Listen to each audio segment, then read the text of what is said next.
Welcome you all to the video lecture on signals and system. Today we are going to find out the convolution between x of n and h of n using matrix method. So this is actually a discrete convolution. Why? Because we have the term x of n, that is a discrete sequence, and h of n, which is also a discrete sequence. So we are going to make a convolution between the two discrete sequences, hence it is called as discrete convolution. So we have again three methods: matrix method, tabulation method, and graphical method. So in this video we are going to see about the matrix method for the discrete convolution. So we can also name the convolution between x of n and h of n as linear convolution also.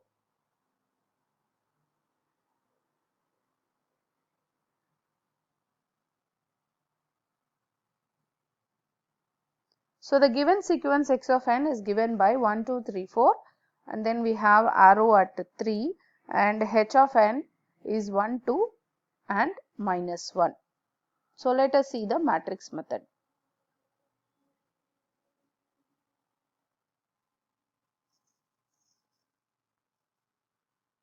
So the given x of n is 1, 2, 3 and then 4. So before applying your matrix method, we need to know what are all the values of x of n and h of n and where it exists. Okay. So here when we see this problem, here the arrow is at 3, meaning that this value exists at n equal to 0. And then by default the next value where it will exist at n equal to 1. And the previous value, it will exist at n equal to minus 1. This value exists at n equal to minus 2. So whenever there is an arrow, meaning that value exists at n equal to 0, the next value in the positive side we have to use positive numbers, and the left hand side we have to use the negative values, n equal to minus 1, minus 2. When coming here h of n, we don't have any arrow, meaning that always the first value is existing at n equal to 0. By default the second value it will be at n equal to 1, the third value will exist at n is equal to 2. So whenever there is no arrow, meaning that this value exists at n equal to 0, the next value in positive values of n. So 1 and 2, 3, so on. Okay. And then for the linear convolution, we need to know the range of x of n and h of n. So what is the range of x of n? What is the range of x of n? Here when we see this problem, the range of x of n is, that is the n value. Okay, n value varies from minus 2 to 1. So it is minus 2 to 1. What is the range of h of n? That is n value. It varies from 0 to 2. So if we know these two things, we can find out the range of output y of n. Just add the lower limit values. Okay, that is minus 2 plus 0 up to add your upper limits 1 plus 2. So the range of y of n is minus 2 to 3. So this you have to find out as a first step. And then again, when we see the number of elements in x of n, okay, how many number of elements in x of n?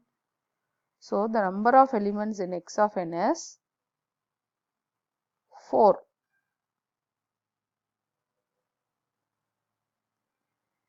So similarly, the number of elements in h of n we have to find out.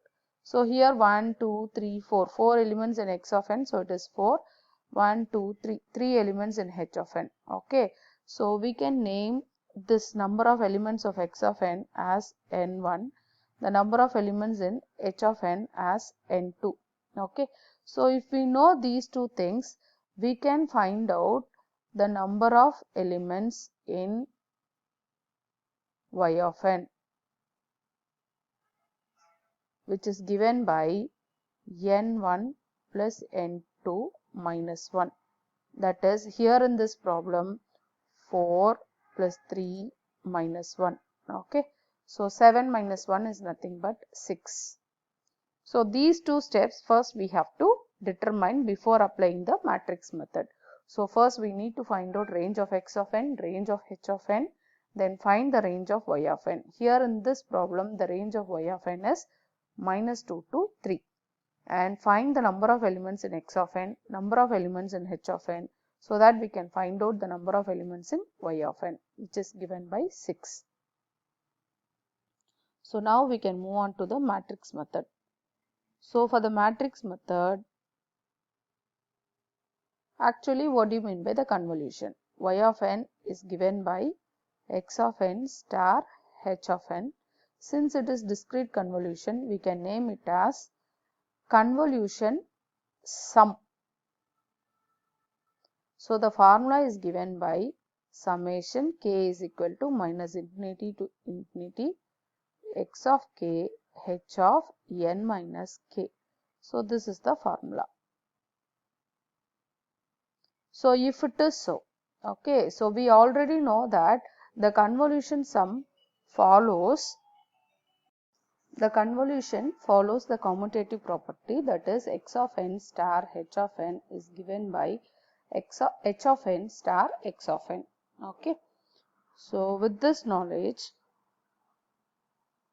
any one value, either x of n or h of n, we can write in vertical side. So what are all the values of x of n? 1, 2, 3, 4. And we can write h of n horizontally as 1, 2, minus 1. So it is your wish that we can interchange and write, because this follows the commutative property. Here you can write h of n, here you can write x of n also. It is your wish. Okay. So first let us complete this one. So we have taken x of n in vertical side, h of n in horizontal side. So multiply 1 into 1 is 1, 1 into 2 is 2, 1 into minus 1 is minus 1. 2 into 1, 2, 2 into 2, 4, 2 into minus 1, minus 2. 3 into 1, 3, 3 into 2, 6, 3 into minus 1, minus 3. 4 into 1, 4, 4 into 2, 8, 4 into minus 1, minus 4. So we have to add the values diagonally. That is, we have to split the values diagonally like this. So first row we will be having only one element, then diagonally we have to separate two elements, then separate three elements, then again 3, again 2, again 1. So how will you know this? We have to, if we have written in a proper matrix manner, by default automatically you will be getting one element when you separate diagonally like this, and then 2, 3, 3, 2, 1 automatically. Suppose if you have any confusions, okay, so already we have determined the number of elements in y of n. What is the number of elements? It is 6. Okay, if it is 6, so we will be having one element followed by two element, then 3 element, then 3, then 2, then 1. Okay, if it is 7, we will be having one element when we separate diagonally, then 2, then 3, then 4, then 3, then 2, then 1. Okay, suppose if it is 8, you will be having one element, two element, three element, four elements, then again 4 elements, then 3 elements, 2 elements, 1 element. Okay, so when you come from here, it will be increasing again. Here from downwards it will be keep on increasing like that. Okay, so keeping that in mind. Okay, so what are all the elements available diagonally? Okay, all the elements you have to add and you have to find out your y of n. So I can write your y of n as